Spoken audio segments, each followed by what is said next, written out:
Hi, from my screen to yours. My name is Sammy, and today, long time no what I watched video, because you may know I was away on vacation to Asia for a month in September to October, so this video will be what I watched in both September and October. There aren't that many because again, I've been busy, but without further ado, let's just get started.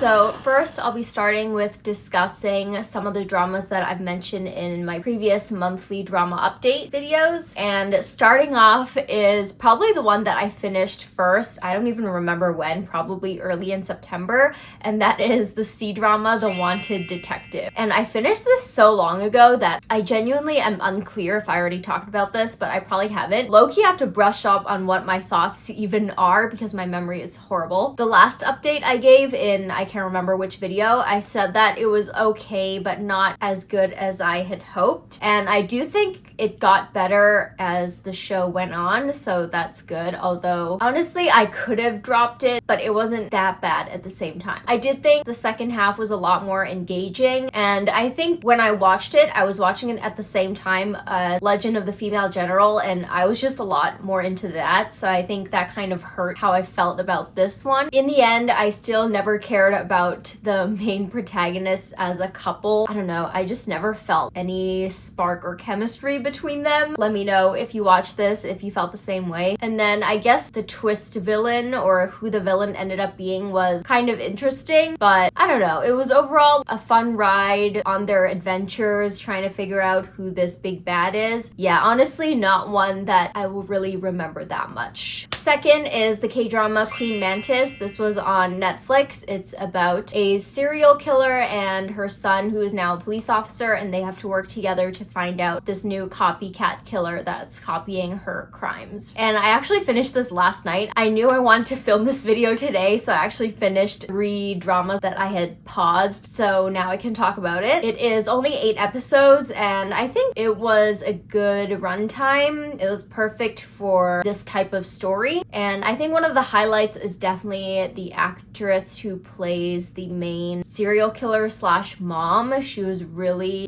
a unique performance, I guess. I haven't seen this type of role often, and she played it really well. And everyone else was good. There are some trigger warnings. Obviously, it's quite gory and violent, and it does show blood and all of that on screen. There's also a trigger warning that kind of spoils it, so I don't really want to say, but if you know you have certain triggers, you should look it up, or you can comment down below and I'll let you know what it is. His character is a little frustrating at times, but also understandable given his background and upbringing and family. The ending did surprise me. There was something in the last episode that I didn't expect, but I thought made sense for the story. But the very last scene kind of confused me, because I'm not sure if they're trying to set up more in the future, which if they are, then I guess it makes sense, but I feel like this story is really well contained, just its own one season, so I'm not really sure why they ended it like that. Maybe they're just trying to build intrigue, but I feel like the way it ended left me kind of expecting more, but I don't know if they're doing more, so. But other than that scene, I do think this was a really good show. If you're into crime, serial killer, K-dramas like I am, then you should check this one out. The next show that I mentioned before that I would definitely be watching is the 3rd and final season of Alice in Borderland, which is a Japanese show on Netflix based off a manga, and this is another one that I just finished last night. If you didn't know, Alice in Borderland follows the main protagonist who gets suddenly transported into this different world where they have to play a bunch of survival games that are they're very complicated, and if you don't, then you die. This season is definitely, in my opinion, the weakest and the least interesting and my least favorite. I quite liked the first and second one, but this one, it wasn't bad, but it was okay. Honestly, I don't think you even need to watch this season. It does explain some elements of this world, which I actually thought was pretty interesting, not something that I definitely would have guessed, and I do think it makes sense, so I liked that, although I also think it's not necessary to explain the world, so at the same time, again, you don't really need this season. If you don't care to watch it, you can just watch the first two. I found some of the games to be not particularly interesting. I don't know. I feel like some of the games before in previous seasons were a lot more interesting to watch, but this season's was just okay. Especially the last game, I thought was kind of tedious because I'm not gonna say anything actually because I don't want to spoil it, but I just thought it was kind of boring. And it ended up being kind of pointless, I feel. Honestly, the way it ended was not particularly interesting or satisfying, I guess. It was just whatever. Definitely the first and second seasons are the best. Next, this is the last drama that I finished watching yesterday, and this is the K-drama Tempest that's streaming on Disney+. This one is about politics and spies and war. Kind of unique, I guess, for a K-drama. I don't think there's that many following such serious topics. Not something that I would usually watch, but there are some really big name actors, so that's why I decided to check it out, and it's only 9 episodes. This is another one that honestly I probably would have dropped, but I had already watched half of it before I went on vacation, so I thought I might as well just finish it and talk about it here today. I think at first I was more engaged than I thought because, again, these aren't really topics that I'm particularly interested in a show. I think it's both about politics but also about this love story. The politics, I'll be so real, I don't really know what was happening while it was happening, like who wanted, what the conspiracies were, what the different players were. Like, it was going all over my head. I was just going off vibes, truly. But it's like interesting to see it unfold. Like, I don't really know what's going on, but yeah. And then the romance. At first, I thought the romance was kind of weird because he's her bodyguard. I know we're used to like unprofessional romances and dramas and stuff, but I don't know. I just kept thinking like, she's trying to be the president and this is her bodyguard. I don't know. It just felt like unprofessional. And then they just full on like got together. I guess it's not really a spoiler because you can expect it. I just thought it was kind of random, like they just met and then he was like really in love with her. I didn't particularly see or get why. It just felt random, so I never cared that much about their love story, to be honest. And in the end, it was okay. Unless you're into those themes, I think you can just pass this. Next, another K-drama that I said I would try watching probably like months ago. This is Beyond the Bar. Also, this is another one that's on Netflix and it is a legal drama. This is one that I finished quite a while ago, probably in early September or whenever it finished streaming, because I was watching it every week as it came out. And I haven't watched a legal drama in a long time. There's honestly nothing that special about this. It's like most legal dramas. They follow a different case almost every episode. And some of the cases were pretty interesting. I thought the leads were good. The side romance I thought was cute. There's nothing that particularly notable, I feel, but I did enjoy it while I was watching. So if you're looking for a short legal drama, then I would recommend checking this one out. Next, this is the K-drama Confidence Queen, and this is the first drama that I dropped. This is streaming, I believe, on Amazon Prime. The plot is following these 3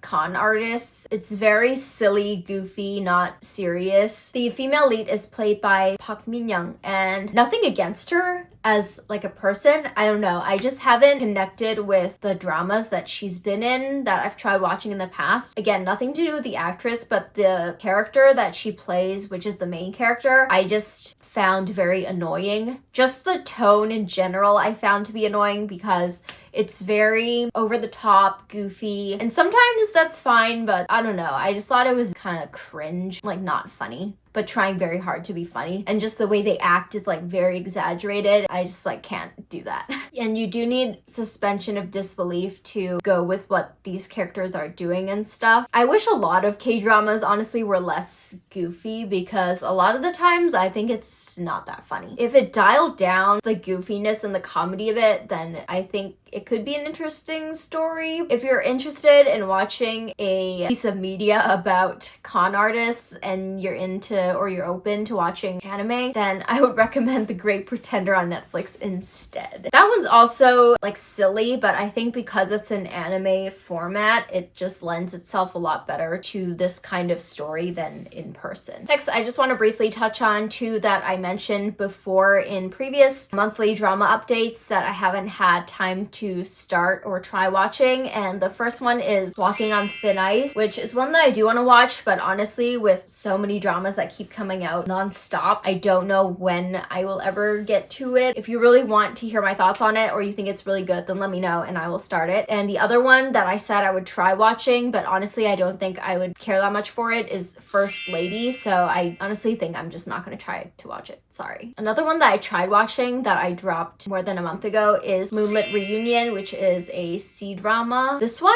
I have, from what I remember, I only watched the first 2 episodes. I have nothing bad to say or any complaints necessarily. It seemed interesting. I was liking the actors in the show. It's just that it also wasn't interesting enough to keep me going. And again, there are just way too many shows out there that I have to drop this. Second to last, I want to talk about Mobius. I don't remember if I talked about this in a previous video, but this is a C-drama that follows a police officer who has this special ability to relive specific days in the year called loop days. Right now, he's using this ability to help him solve this case regarding 2 high-profile, high-positioned people in this big bio corporation. It's only 16 episodes, which is very short for a C-drama, but I think it's perfect for this type of story because it really is just about his ability and solving this one case. I think as it goes on, not that it was boring in the beginning, but it gets a lot more interesting as you unravel this mystery. I always have sort of a wariness with this type of time travel because I'm worried it's going to be boring if you're just watching the character relive practically the same day,